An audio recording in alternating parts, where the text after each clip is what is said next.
Bonjour Monseigneur Ulrich. Bonjour Marie-Ange. Eh bien, ravi de vous entendre ce matin, pour nos auditeurs également, en ce week-end bien hivernal, Monseigneur Ulrich. Et Oui, c'est on a un peu d'ailleurs, froid. oui, un petit peu, oui, même à Paris. Et c'est vrai que c'est justement à cette occasion que la ville de Paris a demandé aux paroisses s'il était possible d'ouvrir leurs portes, je crois, aux personnes sans abri qui augmentent malheureusement, on le constate en bas de chez nous, dans les rues de Paris. Une initiative qui vous tient à cœur, je crois, Monseigneur Ulrich, ce matin. Oui, je trouve que cette demande, qui est une demande de la préfecture, si j'ai bien compris, c'est de rendre disponible un peu l'accès aux églises, nos églises paroissiales, pour l'accueil des personnes sans abri. Et je suis heureux que cette initiative, cette demande, ait été immédiatement saisie par plusieurs paroisses de Paris. Donc Saint-Germain-des-Prés, Saint-Antoine-de-Padoue, Saint-Hippolyte, Saint-Joseph des Épinettes, pour être précis. Pour être précis, et il est probable que d'autres paroisses vont suivre dans les heures qui viennent. Ça, je pense que c'est une bonne chose. Et quand ça va se passer, vous le savez un peu déjà ou pas Alors, je ne sais pas trop. J'imagine que tout de suite, les curés, avec leurs conseils pastoraux, mettent ça en place. Ça veut dire que non seulement il s'agit d'ouvrir les portes, mais il s'agit aussi d'organiser l'accueil, de faire en sorte que ceux qui entrent puissent être bien accueillis, se sentir pas tout seuls. Enfin, il ne s'agit pas simplement de leur ouvrir les pieds, dire faites ce que vous voulez, mais de faire en sorte qu'il y ait un accueil, des échanges, un dialogue, une parole échangée avec les personnes en question. C'est, je pense, le plus urgent, parce que dans la solitude qu'on peut vivre dans la rue, et comme c'est difficile de vivre dans la rue, ça n'est pas qu'on manque de contact dans la rue, il y en a, mais de paroles vraiment échangées, d'amitié qui peut se développer, ça arrive. Donc je pense que ça c'est très beau, que l'on puisse s'ouvrir ainsi et créer une relation là où justement ça manque. Voilà. Et vous savez pas si ce sera dans les églises ou dans les presbytères du coup Non, je pense que c'est assez. Je ne pense pas que ce soit dans les presbytères. Ça peut être dans des salles, voilà, des salles chauffées. Voilà, oui, il faut le moins qu'on puisse faire.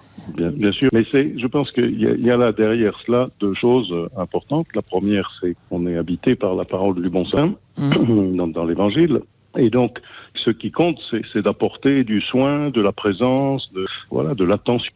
C'est la première chose qui compte. Et puis la deuxième, c'est que je pense qu'on commence à le sentir dans la société où on est. Il y a, une inquiétude un peu sur l'aspect de plus en plus mercantile, de plus en plus de consommation, de surabondance. Beaucoup de voix s'élèvent en disant peut-être qu'on ne peut plus continuer à être une société simplement marquée par la richesse matérielle, l'envie de consommer et la disposition de tant de biens qu'on ne sait plus quoi en faire. Et donc, il me semble qu'il y a aussi là une découverte qui se fait et se refait, que les personnes peuvent être heureuses de créer de la relation et non pas simplement de se laisser aller à cette débauche de richesse. Voilà. Mais ce qui est étonnant, c'est que plus les années passent, plus on a l'impression qu'on parle de ça. Quand même, ça fait un petit temps déjà, je dirais peut-être, alors surtout depuis la crise sanitaire, qu'on parle de cette prise de conscience de surconsommation à tout crin. Et pourtant, ça continue dans ce sens. Il y a deux vitesses un petit peu, non ? Bien sûr que ça continue, parce que, je veux dire, il y a aussi des économies qui sont en jeu, et on sait aussi que la machine économique ne sera comme ça, et on l'a vu avec les temps de confinement il y a 2 ans. Arrêter une machine économique, c'est aussi extrêmement rude. Ça crée aussi de la misère. Donc, à la fois, ça continue forcément, mais en même temps, on se dit qu'on peut être heureux avec moins de consommation. Et on s'en rend compte à travers des choix de vie que font des gens. Aujourd'hui, de chercher une vie plus simple, non pas de se retirer de la vie en société, mais réduire des consommations inutiles. J'ai entendu dire, vous aussi probablement, que la consommation d'électricité, au lieu d'augmenter pendant ce début d'hiver, avait plutôt un peu diminué.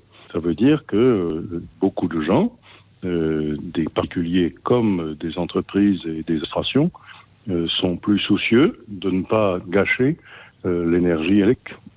C'est aussi peut-être l'appel à la sobriété dont on bat les oreilles. Mais en même temps, il y a peut-être un motif à cette invitation. Je dirais, c'est effectivement peut-être de prendre plus conscience que tout ça n'est pas gratuit au fond. C'est un peu ça aussi. Bien sûr, tout ça a de la valeur. Hein. Voilà, je crois que le mot de sobriété est un beau mot. C'est un mot qui nous convient à nous chrétiens.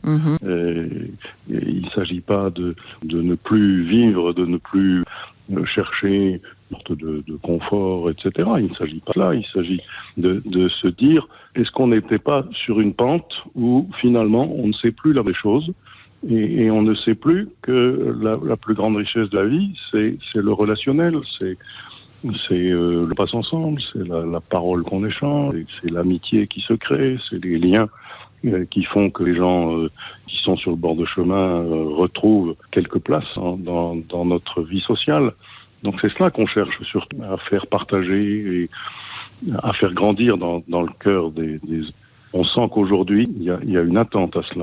Et on dit qu'à Paris, c'est vrai que la ville peut-être la plus indifférente de France, j'en sais rien, mais c'est vrai que on accable souvent, et peut-être à juste titre, la capitale d'être speed, 3000 à l'heure, la tête dans le guidon, le nez sur le smartphone, et puis on regarde rien de passe autour de soi, à commencer par en bas de chez soi, et surtout ceux qui sont assis par terre, au fond, au coin de la rue, quoi. Hein. C'est un peu ça, Monseigneur, aussi. Vrai que oui, bien sûr, et j'ai déjà dit, je crois plusieurs fois, que l'opération Hiver solidaire qui a été lancée par mon antéprédécesseur, le cardinal 23 en 2007, recueille de plus en plus de places adhérentes à cette opération Hiver solidaire. Hein. Il y en a aujourd'hui presque 1 sur 2 dans le diocèse de Paris qui se mettent à un accueil des personnes pendant l'hiver. Par les paroissiens, c'est ça. Hein.